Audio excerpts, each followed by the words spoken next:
పళ్ళు గురించి మరియు తీసుకోవాల్సిన జాగ్రత్తల గురించి మనం ఈ వీడియోలో డిస్కస్ చేసుకుందాం. అందరికీ నమస్కారం. నా పేరు Priyanka, senior dentist from corneal dent. పాలపళ్ళు సాధారణంగా 6 నెలల వయసులో రావడం ప్రారంభం అవుతాయి. ఒక చిన్నారికి 3 ఏళ్ళు వయసు వచ్చేసరికి 20 పళ్ళు వస్తాయి.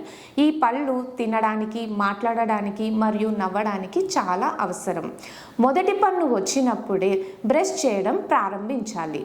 పిల్లలకి సరిపడే టూత్ బ్రష్ మరియు 3 ఏళ్ళ వయసు తర్వాత పీనట్ సైజ్ అంటే పప్పు గింజ పరిమాణంలో ఉన్నంత పేస్ట్ని మనం వాడాల్సి ఉంటుంది. రాత్రి పడుకునే ముందు పాలు లేదా జ్యూస్ ఇలాంటివి ఇవ్వకూడదు.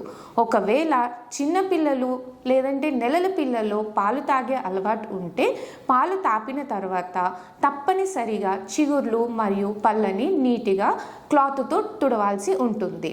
ఎక్కువగా చాక్లెట్లు, షుగర్ క్యాండీలు, జ్యూసులు ఇవ్వకుండా చూసుకోవాలి. తప్పనిసరిగా మొదటి డెంటల్ విజిట్ అనేది సంవత్సరం లోపల జరగాలి. ఆ తరువాత ప్రతి 6 నెలలకి డెంటల్ చెకప్ కంపల్సరీగా చేయించుకోవాలి. పాలపళ్ళు చాలా జాగ్రత్తగా చూసుకోవాలి. టీత్ చిన్నగా కనిపించినా అవి చాలా ముఖ్యమైనవి.